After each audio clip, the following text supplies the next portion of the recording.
Hello, it's Ren Presents time. I'm your host Ren, and today we continue with the Belmont Saga, Part 2, Chapter 22, The Quest for IBBAANA. So last week, Stenstrom feels the net cast all the way from Belmont Manor tightening around him.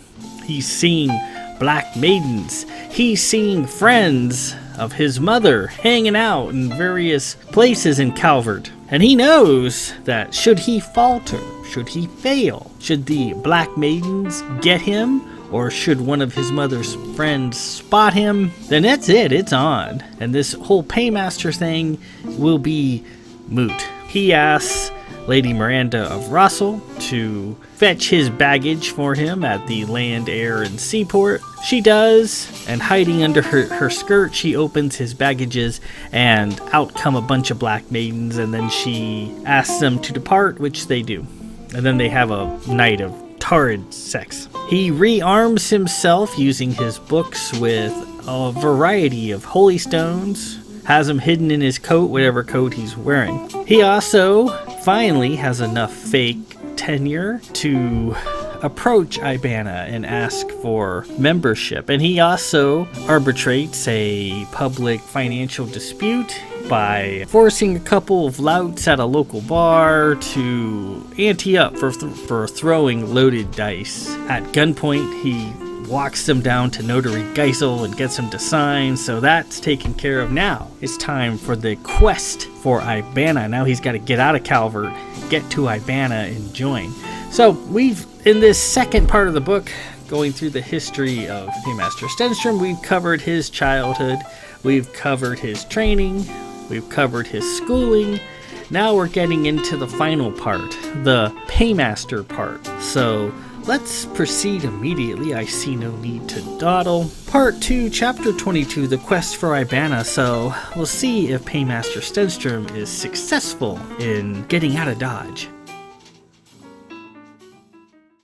His next task was to join the IBBAANA Brotherhood. The problem was that there was not an IBBAANA office anywhere in St. Edmunds or in the whole of Calvert for that matter. The nearest office was in the Remnant city of Mercia, about 1,500 miles to the west. Apparently, one had to present oneself in person to join. Armed with his dubious stack of notarized papers and phony affidavits, Stenstrom made his way to the station. The purple holy stone hidden in his coat rumbled so hard in its pocket, he thought he might go into palpitations. The station was blanketed with invisible entities, and he caught glimpses of gaunt maidens in black drifting about, occasionally lifting their heads and sniffing the air. If he went into the station, he would be overwhelmed, and even his bolabung would not protect him from them all. Dragging his baggage, he headed north and wandered into St. Edmund's small town square. He needed to think. He needed a plan. He thought about running to Lady Miranda, but quickly thought the better of it. She was becoming obsessive and rather demanding as of late, and was starting to treat him like a lowly husband. She might not be inclined to let him go should he enlist her for help once again. He needed something else, something his mother would have never expected and pre-saturated with maidens. An opportunity soon presented itself. He saw a modest cavern of 10 weather-beaten float wagons covered with faded white tarpaulins lined up just off the square. The tarpaulins were decorated with a series of red and green symbols and squiggles highlighted in gold. Stenstrom easily recognized the designs. He'd seen them all his life, adorning the old Marian ruins dotting his manor. It was a caravan of pilgrims of Marian. The Marians were a sect of religious zealots preaching non-approved elder lore. They roamed the countryside of Cana, delivering good news that the elders were not gone, and that all one had to do was look up into the sky to see them. They were tolerated at best, jeered and censured by the sisters at worst. They were sitting out in front of their caravan, dressed in their usual loose-fitting white smock-like garments that went down to their knees. Over that, they wore longer green robes of fine brocade, sleeved in gold cloth. They wore numerous thin necklaces of wooden red and green beads. The women all had their long hair held up in elaborate combs, while the men's long hair went down unkempt past their shoulders. They were all either shoeless or shod in simple sandals. They'd set up several modest stands before their wagons and were attempting to sell handcrafted trinkets and bolts of homespun cloth to the masses assembled in front to gawk at them. As per usual, wherever they went, the Marians were getting laughed at, and, worse, the uncouth of St. Edmunds were turning out in force to harass and torment them. "You want to sell something, missy? I'll pay for something of yours, all right," a lout said. "I'll buy the lot of you and make you into fine streetwalkers. You men, too." The various people in the crowd who appeared to want to buy some of the Marians' wares were being overwhelmed by the hecklers and the uncouth gropers. One burly man strode forward and seized one of the Marian females by the cheek. "Let me have a look at you, missy." She struggled. "Please, sir," she stammered, trying to pull away. "Hold still," he yelled, knocking her little stand aside, scattering her trinkets. None of the Marian men and nobody in the crowd seemed to want to help her as she struggled. "Now, let's see your goods," the man yelled as he began ripping her clothes. Stenstrom had seen enough. He pushed through the crowd. "Take your hands off her," he said with authority. The crowd hushed. Spyglasses came down and centered on them from the tower of the Empire Hotel. The man gave him a quick look, snorted, and returned to harassing the Marian woman. Stenstrom produced a pink holystone in a blur and casually dropped it down his shirt. Immediately, the lout went limp and fell to the ground. Everybody turned to Stenstrom. "He's killed Gassa!" someone yelled. "Get him!" A dirty fellow drew a Herkimer energy gun out of his coat. Stenstrom drew his nth and stuck the iron muzzle in the man's face. He cocked the hammer with a dramatic clank. "Care to join him?" he asked. Another man raised his fists and rushed Stenstrom from behind. In a moment, he was webbed up solid with a thrown green holystone. With that, the crowd backed up and gave Stenstrom space. "But he killed Gassa!" the first man protested. "Where's the justice?" Most in the crowd appeared unsympathetic. "He's not dead, he's just incapacitated," Stenstrom said. "Take him, clean him up, will you, and make sure he gets a shower with plenty of lye to defeat his choking stench." The man began dragging the falling gasser away, and the webbed-up fellow as well, in little stages, moving one for a time and then the other. "We're going to be looking for you, mate. Mark my words, you'll be seeing us again." "Grand. I'll be happy to serve you lot up the same a second time." Stenstrom turned and helped the Marian woman right her table and gather her scattered trinkets. "Are you all right, ma'am?" Yes, I think so." "Why did none of your group help out just now? That man could have hurt you." She gazed at him, her eyes serene. "Our star would not have allowed him to harm me." "But had I not been here, you might have been—" But you were here. The star sent you to me, and I was not harmed." Stenstrom couldn't really argue with the logic, and hoped to get anywhere. "May I ask, what are you doing in Calvert? Not a place I'd expect to see a band of Marians." The rest of the Marians gathered around. Several of our wagons are in urgent need of repairs," she said. "We stopped here to try to raise money to have them properly serviced." "In Calvert? Nobody has money in Calvert." "Our star will provide. We must simply have faith. If we do that, then we shall be provided for." He checked his coat. The holy stone within was quiet, So far, he'd been unnoticed. How much do you need? 1,000 Calvert Solaris. That's what we were told the price would be. He had a thought as he looked at the unassuming Marians gathered around him. They appeared to want to thank him, that they were grateful for his help, but truly didn't know how to respond. Apparently, they weren't used to people being kind to them. He reached into his coat and pulled out several notes. 1,000 Calvert Solaris. Here, this should be enough. He handed the girl the money. She stood there holding it. Our star has indeed provided. If I may ask, why have you done this for us? Because I wanted to. Because my home is on the grounds of an old Marian monastery, and I've always felt a bit of kinship with your order. Also, my sister says she can see the star you claim exists. Your sister? She can see our star? He had to be off. Yes.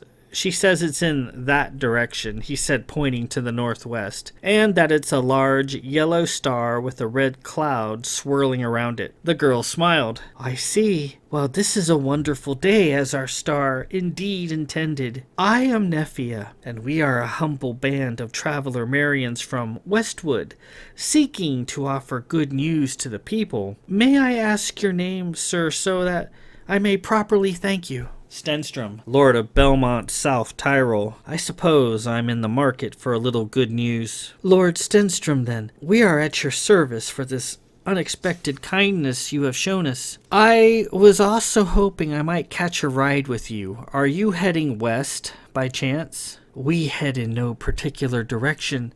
The star has sent you to us with purpose and speed. We will take you west, all the way to the sea, if need be. With the money Stenstrom gave them, the Marians repaired their meager float wagons and gladly made their way out of Calvert. Safe with the Marians, an unlikely bunch, he was free of his outworldly pursuers, his holy stones remaining quiet. He had outfoxed them and his mother to boot. The caravan made its slow way west, up the coast, through St. Edmunds, around the bay, and into the wildlands of southern Zenon. To the south was the rocky sea coast, and to the north were the towering pillars of clouds covering the vast stretch of Lake Monoma where the pale, black-eyed people lived. 2 days into the trip, he found that the Marians had an old Maxim-style comm screen in one of the wagons. It had been over 2 weeks since his graduation and flight from Bern. He felt somewhat homesick and wanted at least to let his mother know he was all right. With this old Maxim comm unit,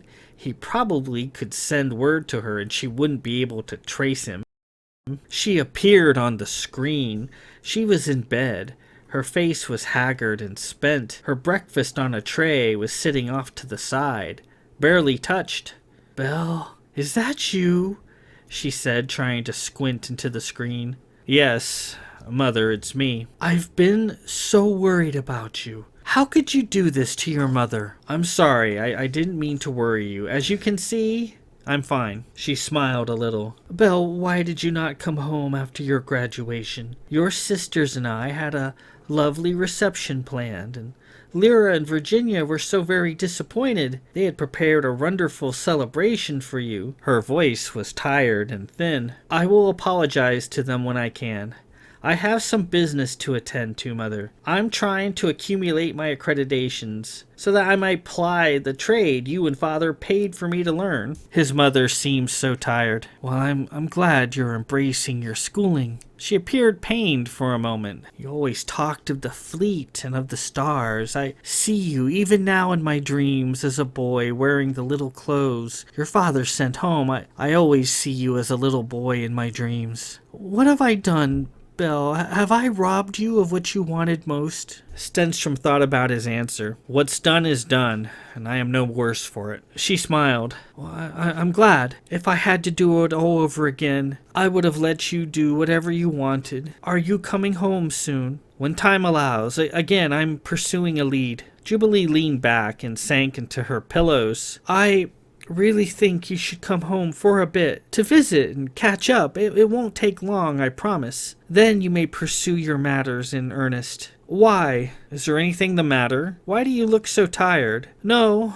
Belle, no, nothing's the matter. I was just worried, and I simply miss my son, and I would like to see you. I'll be home when I can. I have some matters to attend, and then I'll be home." Jubilee gazed at her son through the comm. All right then, but please, when you've concluded your business, will you promise to come and see your old mother?" "I promise, mother, yes." It struck him, as he concluded the comm, that his mother was uncharacteristically timid and accommodating. He had expected her to be frothing with rage, full of recriminations and threats. He was used to speaking boldly to his mother, otherwise she might have him twisted in knots. Perhaps she was mellowing, or possibly trying a different tactic. As he rode the hovering wagon across the Xenon lowlands with the vast, cloud-shrouded plume of Lake Monoma to the north, he began noticing something. In the far distance, he saw 4 thin figures in shroud-like robes following his procession. Black Maidens. They were slowly zeroing in on him. He'd almost forgotten about his mother's determination to forcibly bring him home.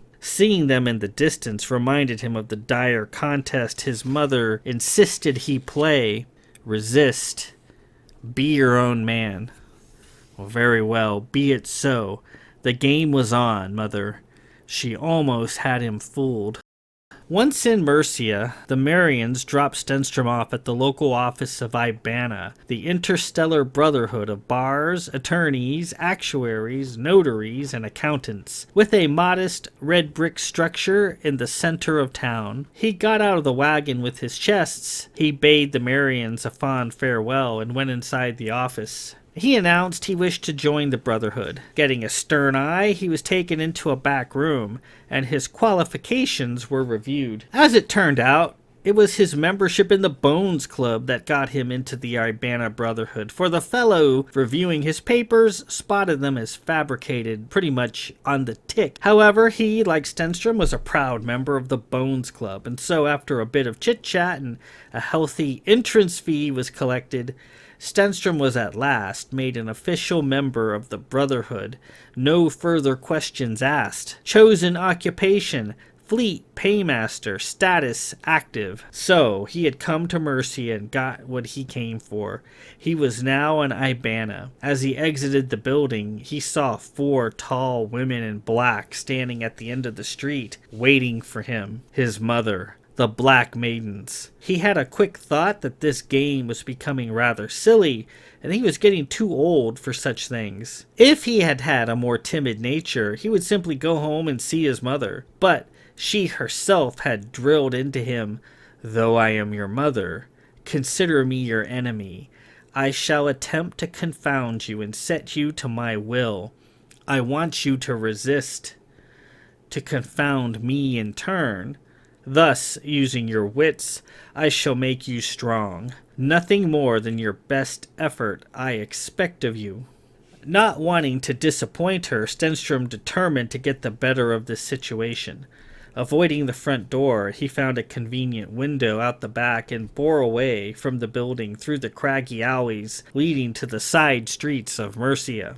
With the Black Maidens dogging his heels, he waited in town, never allowing himself to stay stationary for more than a few hours at a time. He also avoided being alone, as he bought one courtesan after another to stand with him. The Black Maidens couldn't get to him if he was in constant company.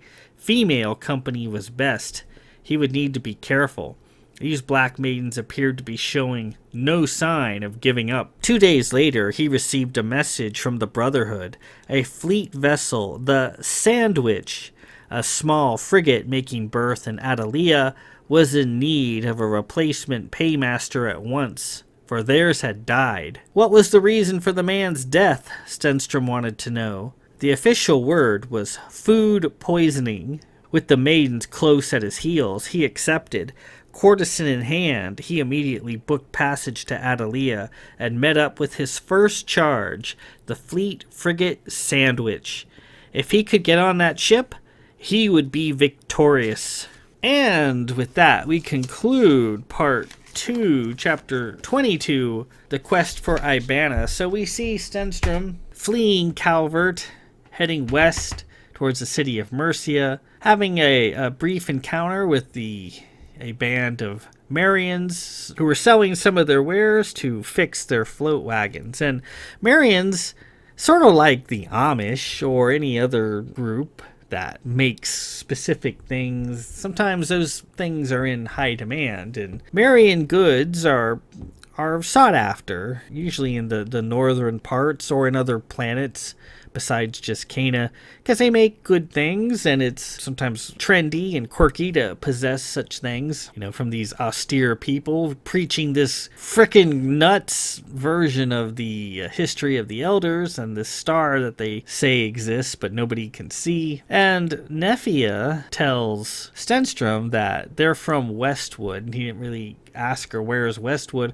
Where is Westwood? Westwood doesn't appear anywhere in the League. It's a place that the Marians often go. It's a place of sanctuary, refuge, and learning, but it doesn't exist anywhere in the League or in Zaphan space. The closest people have come to figuring out where Westwood is, that it's on this star of Marian that they claim exists, but that's never been proved, and no one has really ever looked into where Westwood is, but it's out there somewhere, and it's a place only the Marians seem to know how to get to. A little side note on that, a very innocent aside, and Stenstrom didn't think twice about it, and that's probably best that he didn't question them further, because it might have gotten awkward. He makes it to IBBAANA, and they realize that his papers he's giving them is just bullshit, but being in the Bones Club has its advantages, and as a kindred spirit and fellow member, he is given his acceptance with a small fee, of course. After waiting for a few days,